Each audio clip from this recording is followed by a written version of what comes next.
तो आज हम क्वेश्चनों की बातें करते हैं। इम्पोर्टेंट जो क्वेश्चन हैं उनकी बातें करते हैं। तो जो पहला प्रश्न है वो है, न्यूक्लिक एसिड किसके कारण अम्लीय प्रकृति व ऋणावेशित होता है।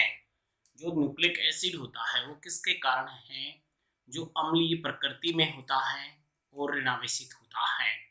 तो हम इसमें बात करते हैं राइबोसोम शर्करा के कारण, पासपोर्ट फास्फेट समूह के कारण, नाइट्रोजन क्षारक के कारण या उपरोक्त सभी के कारण। तो इसका जो सही है, जो अम्लीय प्रकृति और ऋणावेशित होता है वो होता है फास्फेट समूह के कारण। क्वेश्चन नंबर हम 2 की बात करते हैं। चारगाव का नियम का गणितीय अभिव्यक्त है। जो चारगाव का नियम है उसका गणितीय अभिव्यक्त है, फ्यूरिन बराबर 1/2 पिरिमिडिन है। ए प्लस जी बराबर सी प्लस टी है। ए प्लस टी बराबर सी प्लस जी है। ए प्लस सी बराबर जी प्लस यू है। तो जो इसका सही उत्तर है वो है ए प्लस जी बराबर सी प्लस टी होता है। तो ये इसका सही उत्तर होगा। क्वेश्चन नंबर 3 है, एक डीएनए में ग्वानिन की मात्रा 10% है।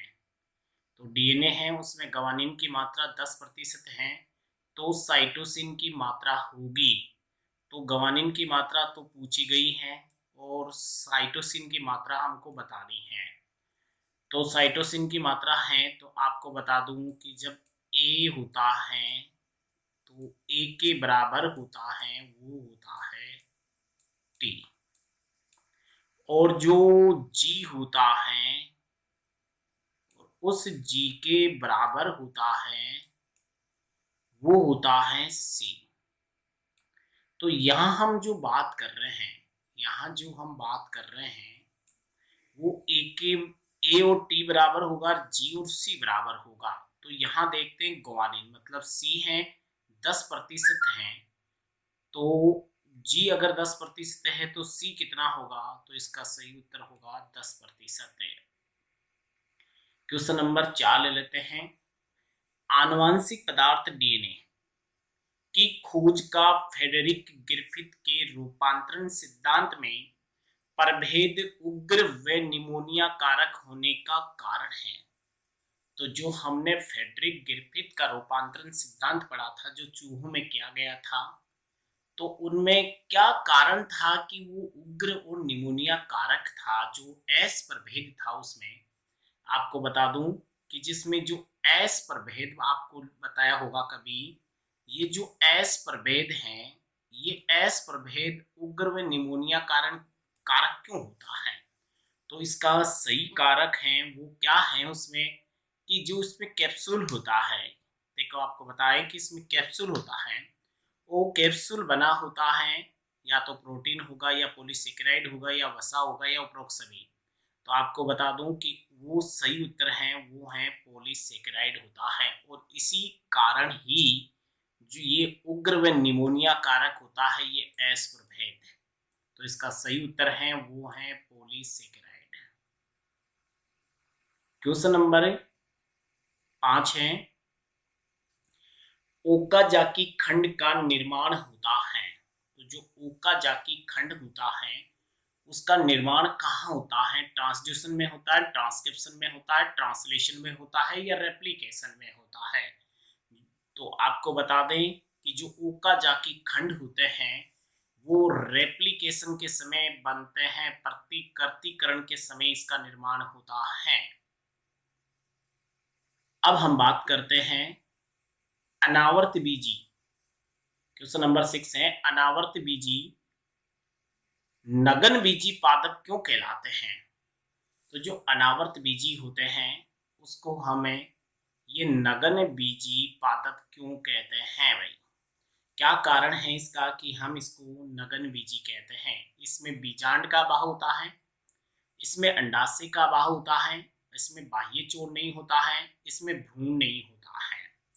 तो इसका इसका भ्रूण सुरक्षित नहीं होता है, ये भी कर सकते हैं इसका भ्रूण सुरक्षित नहीं हो सकता है, लेकिन इसका सही उत्तर है इसका भ्रूण यहाँ तो इस लाइन में आ जाएगा, इसका भ्रूण सुरक्षित नहीं होता है।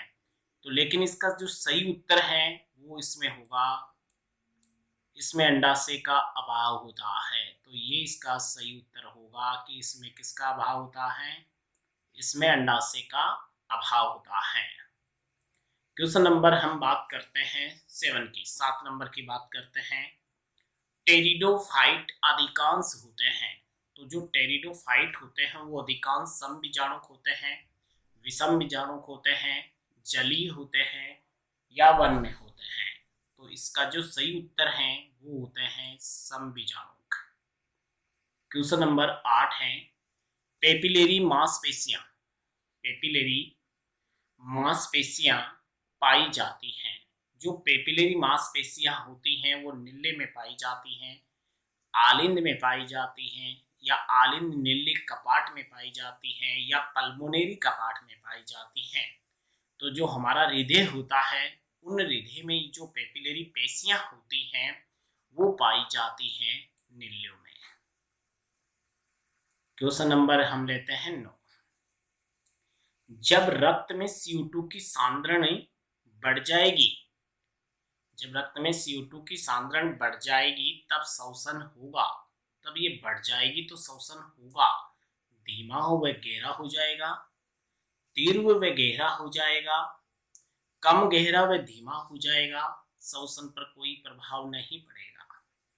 तो हम बात करते हैं जब CO2 की सांद्रणता बढ़ती है, सांद्रण बढ़ जाता है तो श्वसन होता है वो तीव्र व गहरा हो जाता है। तो तीव्र व गहरा इसका सही उत्तर होगा। क्वेश्चन नंबर 10 लेते हैं। ऑक्सीजन फेफड़ों में अंततः पहुंचती है। तो सबसे अंत में फेफड़ों में जो ऑक्सीजन पहुंचती है तो वो कहाँ पहुंचती है, वो ट्रेकिया है, ट्रेकिया बोलते हैं श्वास नली को, ब्रोंकस है, ब्रोंकियोल्स है, या एल्वियोलाई, एल्वियोलाई को बोलते हैं वायु कुपिकाएं हम। तो इनको वायु कुपिकाएं बोलते हैं और इन्हें श्वास नली कहते हैं, श्वसनिका कहते हैं और श्वसनिकाएं कहते हैं। तो ट्रेकिया होता है उसे तो हम श्वास नली कहते हैं, ब्रोंकस होता है उसे श्वसनिका कहते हैं, ब्रोंकियोल्स होता है उसे श्वसनिकाएं कहते हैं, एल्वियोलाई होता है उसे वायु कुपिकाएं कहते हैं। तो जो ऑक्सीजन फेफड़ों में सबसे अंत में जाती है, तो आपको बता दूं कि सबसे पहले श्वास नली में, श्वास नली से ब्रोंकस में, ब्रोंकस से ब्रोंकियोल्स में, ब्रोंकियोल्स से अपने एल्वियोलाई में जाती है। तो इसका सही उत्तर होगा सबसे अंत में जाती हैं वो एल्वियोलाई या वायु कुपिकाएं होती है, जिन्हें फेफड़ों की संरचनात्मक व क्रियात्मक इकाई के नाम से भी जाना जाता है। क्वेश्चन नंबर लेते हैं 11। रक्त वाहिकाओं का भीतरी दीवार किस प्रकार की एपिथेलियम की बनी होती है। तो किस एपिथेलियम ऊतक की बनी होती है। जो रक्त वाहिनियां होती हैं तो उसकी दीवारें किसकी बनी होती है, पक्षांबिक की, स्तंभाकार उपकला की, सल्की उपकला की, घनाकार उपकला की, या स्तंभाकार उपकला की। तो आपको बता दूं जो रक्त वाहिनियां होती हैं वो बनी होती हैं सल्की उपकला की। क्वेश्चन नंबर 12 है, निम्न में से कौन सा संयोजी ऊतक नहीं है। तो हमें इसमें से ये बताना है कि संयोजी ऊतक कौन सा नहीं है। रक्त, रक्त क्या संयोजी ऊतक है, अस्थि संयोजी ऊतक है, लसिका क्या संयोजी ऊतक है, तंत्रिका। तो इन चारों में से कौन सा है जो संयोजी ऊतक नहीं है। तो रक्त आपको बता दो ये तो संयोजी ऊतक है, ये तो रक्त संयोजी ऊतक होता ही होता है। अस्थि और उपास्थियां होती है वो भी संयोजी ऊतक होता है। लसिकाएं होती हैं, ये लसिकाएं भी संयोजी ऊतक होता है। तो फिर संयोजी ऊतक कौन नहीं है, तो इसका सही उत्तर होता होगा तंत्रिका। तो उत्तर क्या है इसका, तंत्रिका। क्वेश्चन नंबर लेते हैं 13। कपास का रेशा होता है। तो जो कपास का रेशा होता है वो कहां से प्राप्त होता है। तो हमें जो कपास का रेशा प्राप्त होता है वो बीजोल से होता है, या तना से, या पत्तियां से, या मूल से। तो आपको बता दूं कि जो कपास का जो रेशा होता है वो बीज की बाह्य अतिवर्ती होती है, और बीज का जो बाह्य चोल होता है उसे हम बोलते हैं बीज चोल। तो इसका सही उत्तर होगा वो होगा बीज चोल से। क्वेश्चन नंबर 14 है, साइएथियम एक प्रकार है। ये जो साइएथियम एक प्रकार है तो ये किसका प्रकार है? हमें ये बताना है कि साइएथियम है तो वो किसका प्रकार है। ये पुष्प का प्रकार है, शैवालों का प्रकार है, जीवाणु का प्रकार है या पुष्पक्रम का प्रकार है। तो आपको बता दो जो साइएथियम होता है वो एक पुष्पक्रम है। इसका सही उत्तर होगा वो है कि पुष्पक्रम का। क्वेश्चन नंबर 15 लेते हैं। मक्का के दानों में, मक्का के दानों में कोलियोराइजा किसका आवरण होता है? जो कोलियोराइजा होता है वो किसके ऊपर का आवरण होता है? मूलांकुर का होता है, प्रांकुर का होता है, स्कूटेलम का होता है या एलिरोन परत का होता है? तो आपको बता दें जो कोलियोराइजा होता है, ये जो कोलियोराइजा होता है वो होता है मूलांकुर का। तो इसका सही उत्तर होगा वो होगा मूलांकुर। क्वेश्चन नंबर लेते हैं 16। अगेव में कायिक प्रजनन किसकी सहायता से होता है? तो जो अगेव है उसमें कायिक प्रजनन किसकी सहायता से होता है? पत्र प्रकलिकाओं से, परकंद से, भुस्तारी से या अंत्य भुस्तारी से? तो आपको बता दें कि जो अगेव होता है उस अगेव में होता है वो होता है पत्र प्रकलिकाओं से, जिसे हम बोलते हैं बुलबिल से। तो इसका सही उत्तर है पत्र प्रकलिकाओं से होता है। क्वेश्चन नंबर लेते हैं 17। क्वेश्चन कह रहा है कि बेंथम व हुकर वर्गीकरण सबसे सरल वर्गीकरण कहलाता है। बेंथम व हुकर वर्गीकरण सबसे सरल वर्गीकरण कहलाता है क्योंकि, क्यों कहलाता भाई? ये सबसे सरल वर्गीकरण क्यों कहते हैं इसको हम? ये सबसे सरल क्यों है? यह वास्तविक प्रेक्षण पर आधारित है, ये प्राकृतिक स्नेहिता पर आधारित है, ये बाह्य लक्षणों पर आधारित है या ये शारीरिक लक्षणों पर आधारित है?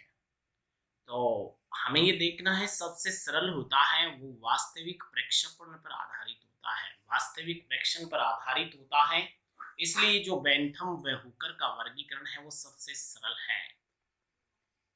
क्वेश्चन नंबर लेते हैं 18। आनुवांशिक अभियांत्रिकी में कौन सा जीवाणु आनुवांशिक पदार्थ के स्थानांतरण में वाहक के रूप में प्रयुक्त होता है? तो आनुवांशिक अभियांत्रिकी में ऐसा कौन सा जीवाणु है जो आनुवांशिक पदार्थ को स्थानांतरण करने के लिए वाहक का काम करता है? तो हमें यहाँ क्या देखना है? हमें यहाँ देखना है कि वाहक कौन सा है। तो एग्रोबैक्टीरियम ट्यूमिपिशियंस होता है, बेसिलस कोएगुलेंस होता है, क्लोस्ट्रीडियम सेप्टिकम होता है, जेंथोमोनास सेट्राई होता है। तो आपको बता दूं कि जो टीआई प्लाज्मिड होता है, कौन सा? टीआई जो प्लाज्मिड का नाम सुना होगा आपने, ये टीआई प्लाज्मिड बनता है एग्रोबैक्टीरियम ट्यूमिपिशियंस से। और ये जो टीआई प्लाज्मिड होता है वो वाहक का काम करता है, इसलिए इसका सही उत्तर है वो है एग्रोबैक्टीरियम ट्यूमिपिशियंस से जीवाणु। क्वेश्चन नंबर लेते हैं 19। तो क्वेश्चन नंबर 19 क्या कह रहा है हमें कि निम्न में से कौन सा आईसीबीएन के नियमों के विरुद्ध है? अब हमें इनमें से देखना है कि कौन ऐसा है जो इन नियमों के विरुद्ध काम कर रहा है। तो नियमों के जो विरुद्ध हैं उनकी बातें कर लेते हैं।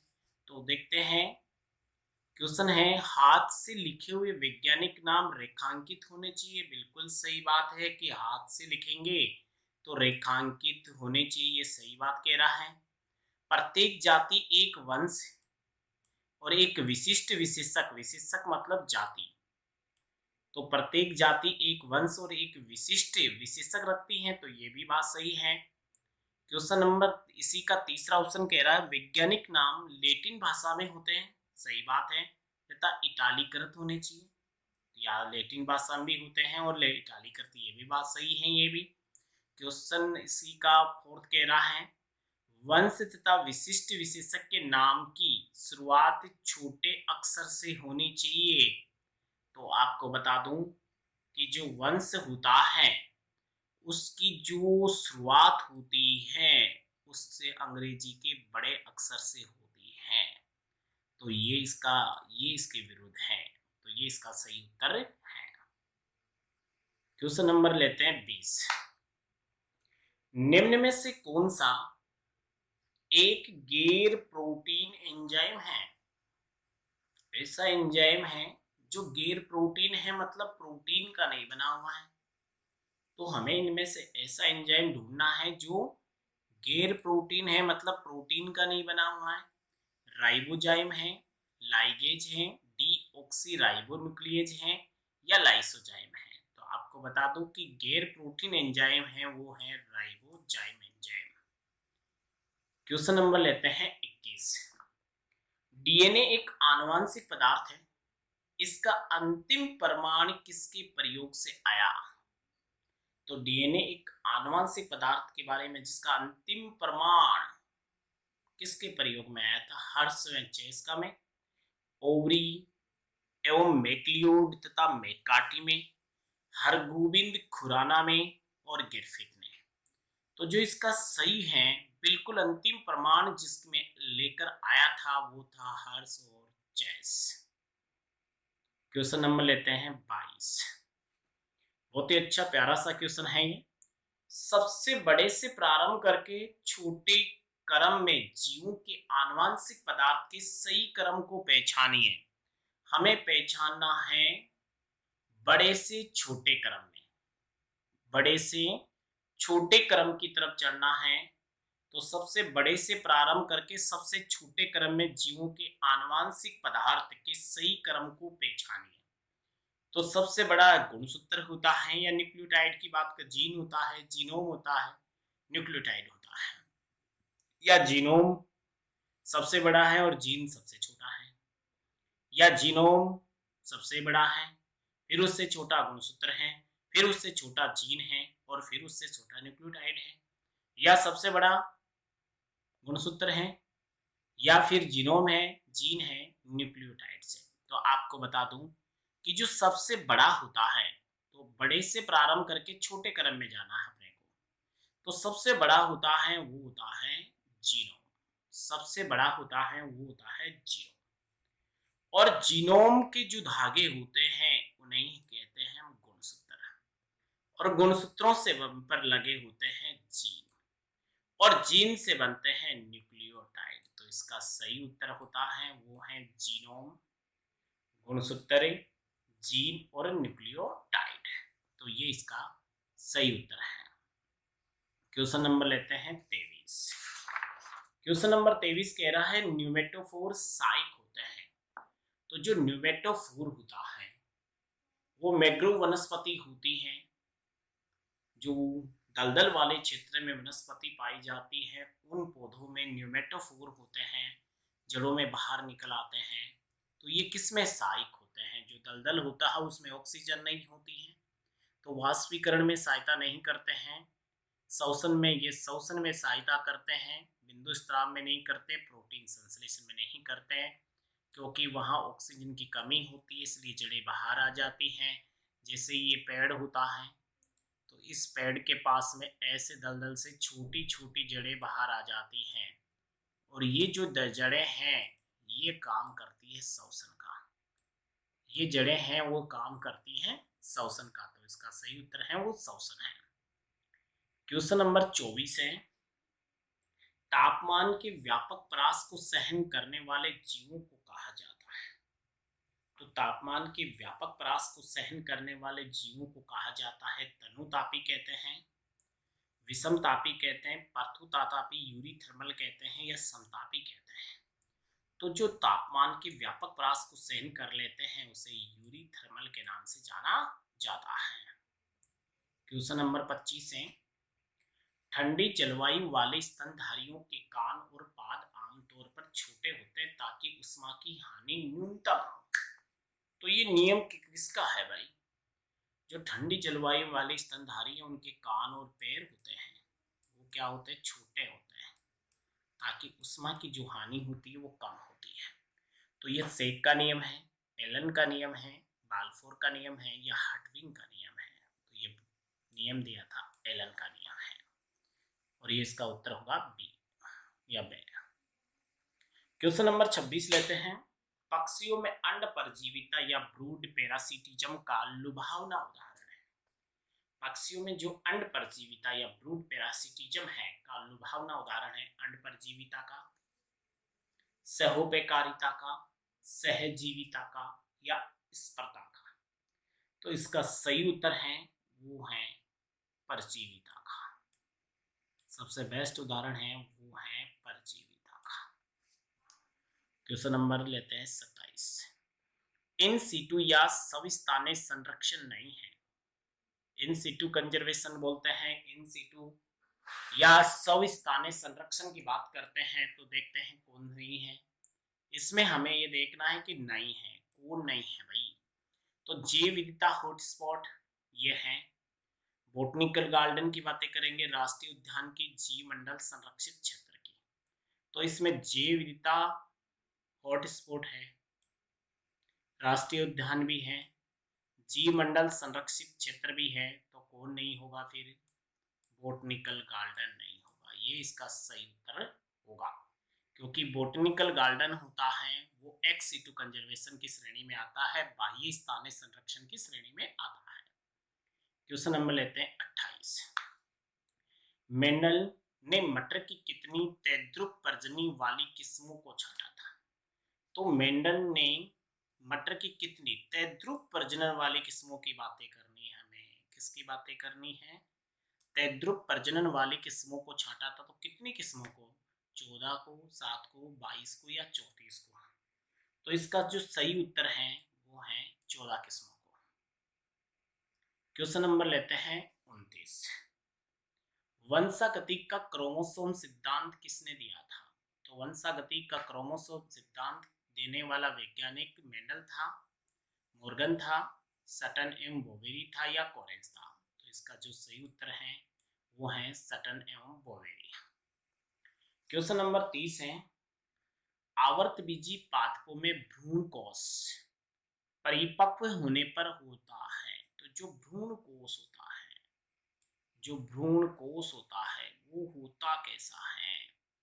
8 केंद्रीय 7 कोशिकीय, 8 केंद्रीय व 8 कोशिकीय, 7 केंद्रीय व 7 कोशिकीय, 7 केंद्रीय व 8 कोशिकीय। तो हमें ये बताना है कि जो आवर्तबीजी पादपों के जो भ्रूण होते हैं, तो जो भ्रूण कोश होता है वो इस प्रकार से भ्रूण कोश होता है। आपको बता दूं, इसमें जो ये कोशिकाएं होती है, 3 कोशिकाएं होती हैं, जिसे हम प्रतिमुखी कोशिका कहते हैं। एक ये हो गया इसमें केंद्रक, एक ये हो गया, एक ये हो गया। फिर हम बात करते हैं यहाँ पर होती है 2 कोशिकाएं नीचे, जिसे हम सहायक कोशिकाएं कहते हैं। इनमें भी केंद्रक हो गया। फिर हम बात करते हैं ये होती है अंड कोशिका, और इसमें भी केंद्र, और ये जो बीच में होते हैं ये 2 केंद्रक होते हैं बीच में। तो बीच में 2 केंद्रक होते हैं। तो इसमें केंद्रक हो गए 3 और 3 6 7 और 8, तो हो गए केंद्रक। और कोशिकाओं की बात करें तो 1 2 3 4 5 6 और 7 कोशिका हो गई। तो इसका सही उत्तर हो गया 8 केंद्रकीय व 7 कोशिकीय होता है। क्वेश्चन नंबर लेते हैं 31। मानव शुक्राणु का निर्माण वृषण में कहाँ होता है? तो जो मानव शुक्राणु है उसका निर्माण वृषण में कहाँ होता है? सटोली कोशिकाओं में, अंतराली कोशिकाओं में, सेमिनिफेरस नलिकाओं में या स्क्रोटम। स्क्रोटम मतलब वृषण कोश में। तो हम बात करते हैं कि मानव में शुक्राणुओं का निर्माण वृषण में होता है शुक्रजनन नलिका। शुक्रजनन नलिका मतलब सेमिनिफेरस नलिकाओं में होता है। क्वेश्चन नंबर लेते हैं 32। अग्रपीयूष ग्रंथि किस 2 गोनेडोट्रोपिन हार्मोन के स्त्रवण को उद्दीपित करती है? तो जो अग्रपीयूष ग्रंथि है वो किस 2 गोनेडोट्रोपिन हार्मोन के स्त्रवण को उद्दीपित करती है? तो अग्रपीयूष ग्रंथि की बात कर रहे हैं तो 2 गोनेडोट्रोपिन हार्मोन कौन कौन से निकाल रही हैं? LH ल्यूटिनाइजिंग हार्मोन, FSH पुट्टिका प्रेरक हार्मोन। दूसरा है LH ल्यूटिनाइजिंग हार्मोन व टेस्टोस्टेरोन हार्मोन। तीसरा है FSH पुट्टिका प्रेरक हार्मोन व टेस्टोस्टेरोन हार्मोन। ऑप्शन 4 है प्रोलैक्टिन व ऑक्सीटोसिन हार्मोन। ऑक्सीटोसिन है ये पूरा है वो ऑक्सीटोसिन हार्मोन है। तो आपको बता दूं कि ये एलएच है वो भी अग्र पीयूष ग्रंथि से निकलता है, एफएसएच है वो भी अग्र पीयूष ग्रंथि से निकलता है, जो एलएच है वो भी अग्र पीयूष ग्रंथि से बताया था। लेकिन ये जो टेस्टोस्टेरोन हार्मोन है, ये टेस्टोस्टेरोन हार्मोन है वो हार्मोन निकलता है अंतराली कोशिकाओं से। एफएसएच भी कहाँ से, अग्र पीयूष ग्रंथि से। टेस्टोस्टेरोन आपको बताया अंतराली कोशिकाओं से मैंने।